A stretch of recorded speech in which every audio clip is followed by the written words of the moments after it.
शरद पवार के करीबी अनिल देशमुख का दावा है कि पैर पकड़े कुछ भी करें लेकिन चाचा किसी कीमत पर नहीं देंगे भतीजे अजीत पवार को आशीर्वाद। महाराष्ट्र के राजनीतिक प्रदर्शन पर न केवल पूरे देश की बल्कि पक्ष और विपक्ष दोनों की निगाह टिकी हुई है। केंद्र में एनसीपी के प्रमुख शरद पवार हैं। निगाह भी बस एक ही सवाल पर टिकी है कि क्या शरद पवार अपने भतीजे अजीत पवार को माफ करके उन्हें आशीर्वाद दे देंगे। उद्धव ठाकरे की शिवसेना भी मांग कर रही है कि शरद पवार अपने भतीजे अजीत और उनके साथ गए हुए नेताओं को अयोग्य घोषित कराएं। शरद पवार गुट के एनसीपी के कुछ नेता भी कुछ इसी तरह की मंशा रखते हैं। महाराष्ट्र के पूर्व गृहमंत्री और शरद पवार के करीबी अनिल देशमुख तो साफ कहते हैं कि अजीत पवार को माफी नहीं मिलने वाली है। शिवसेना की मुराद भी है कि एनसीपी शुरू करे अयोग्यता वाली कार्रवाई जैसी उन्होंने एकनाथ शिंदे गुट के खिलाफ की है। राज्यसभा सांसद संजय राउत ने अपने नेता उद्धव ठाकरे का हवाला देकर शरद पवार के प्रभुत्व वाली एनसीपी को नसीहत दे दी है। संजय राउत ने कहा कि एनसीपी को साथ छोड़कर जो चले गए हैं नेता उनके लिए दरवाजे सारे बंद कर देने चाहिए। संजय राउत के मुताबिक एनसीपी को भी उद्धव ठाकरे की तरह बागियों के विरुद्ध उन्हें अयोग्य घोषित कराने की कार्रवाई करनी चाहिए। वहीं महाराष्ट्र के उप मुख्यमंत्री अजीत पवार सहयोगियों के साथ तीसरी बार चाचा शरद पवार से मिलने के लिए वाईबी चौहान सेंटर गए, उनसे अनुरोध किया, माफी मांगी और एनसीपी को एकजुट रखने का मार्गदर्शन मांगा। शरद पवार से मिलकर अपना पक्ष रखने के बाद प्रफुल्ल पटेल की एक प्रतिक्रिया भी चर्चा का विषय है। प्रफुल्ल पटेल ने कहा कि पवार साहब ने हमारी बात और समस्या को गंभीरता से सुना है लेकिन कोई जवाब नहीं दिया। प्रफुल्ल पटेल ने कहा कि समझ में नहीं आता कि पवार साहब के मन में क्या है। आपको समझ में आता है तो आप अपनी टिप्पणी जरूर करें। आइए अब हम आपको बताते हैं अजीत पवार समेत एनसीपी के बागियों पर कार्रवाई करने की मांग को लेकर शरद पवार गुट के नेता क्या कुछ कह रहे हैं। अमर उजाला से विशेष बातचीत में अनिल देशमुख कहते हैं कि अजीत पवार और उनके साथ शरद पवार के दिल में रहने वाले भरोसे के लोग चाहे जितना पैर पकड़ लें, माफी मांगने की कोशिश कर लें, लेकिन एनसीपी प्रमुख टस से मस नहीं होने वाले। अनिल देशमुख कहते हैं कि उनमें भरोसा रखने वाली एनसीपी महाविकास अघाड़ी की सहयोगी कांग्रेस और शिवसेना के साथ ही रहेगी। देशमुख का कहना है कि पवार साहब महाराष्ट्र में भाजपा और उसकी सरकार और भाजपा की तोड़फोड़ की नीतियों के विरुद्ध राजनीति करेंगे, इसके खिलाफ आवाज उठाएंगे।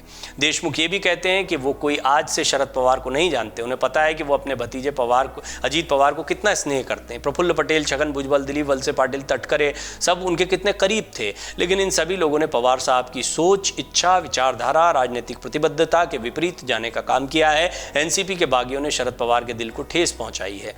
देशमुख ये भी कहते हैं कि एनसीपी से सरकार में गए लोग बार बार शरद पवार से मिल रहे हैं, आशीर्वाद, माफी सब मांग रहे हैं, लेकिन एनसीपी प्रमुख ने अपने मुंह से अभी तक कुछ नहीं कहा है। वो अपनी सोच और निर्णय पर टिके हैं।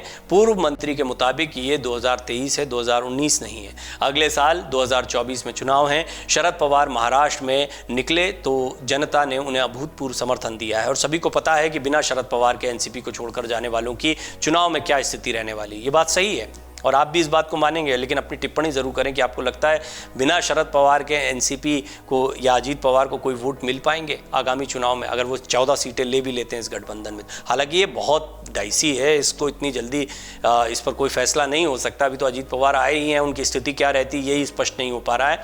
लेकिन फिर भी क्या चुनावी मैदान में संख्या बल के आधार पर एकनाथ शिंदे और अजीत पवार वोट ले पाएंगे, बड़ा सवाल है। बीजेपी भी जानती है कि ये सवाल बरकरार रहेगा।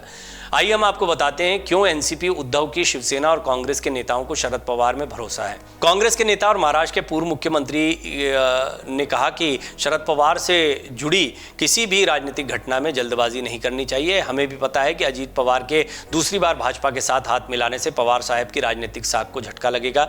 शरद पवार इस उम्र में अपनी साख से समझौता नहीं कर सकते हैं। शिवसेना के उद्धव ठाकरे गुट के बीडी चतुर्वेदी भी यही कहते हैं। बीडी चतुर्वेदी का कहना है कि लोगों के दिमाग में अभी इस बगावत को लेकर कई सवाल तैर रहे हैं। शरद पवार को इसकी जानकारी है, इसलिए वो अपने तरीके से न केवल राजनीतिक साख को मजबूत करेंगे बल्कि स्थिति भी स्पष्ट करेंगे।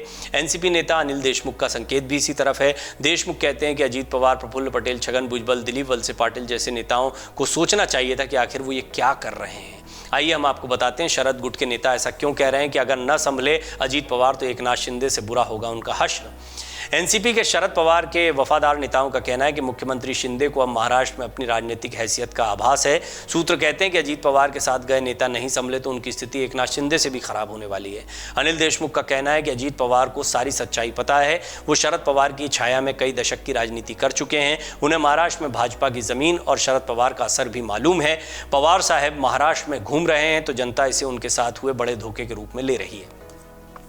अनिल देशमुख का कहना है कि तोड़फोड़ की ये राजनीति भाजपा का बड़ा नुकसान करेगी। पहले उन्होंने शिवसेना के साथ यही किया और लोग भूल भी नहीं पाए थे कि एनसीपी में भी तोड़फोड़ की। इससे 2024 के लोकसभा और महाराष्ट्र विधानसभा चुनाव के पहले भाजपा की जमीन खिसक रही है। देशमुख तो कहते हैं कि भाजपा को पिछले साल ही अपनी खराब स्थिति का पता चल चुका था। अमर उजाला अब आपके टीवी पर भी। अपने स्मार्ट टीवी पर YouTube पर सर्च करें अमर उजाला, चैनल सब्सक्राइब करें और देखें ताजा खबरें, वो भी HD क्वालिटी में। और हाँ, बेल आइकन दबाना ना भूलें ताकि हर खबर हो आपके घर। अमर उजाला, निष्पक्ष, निर्भीक, निरंतर।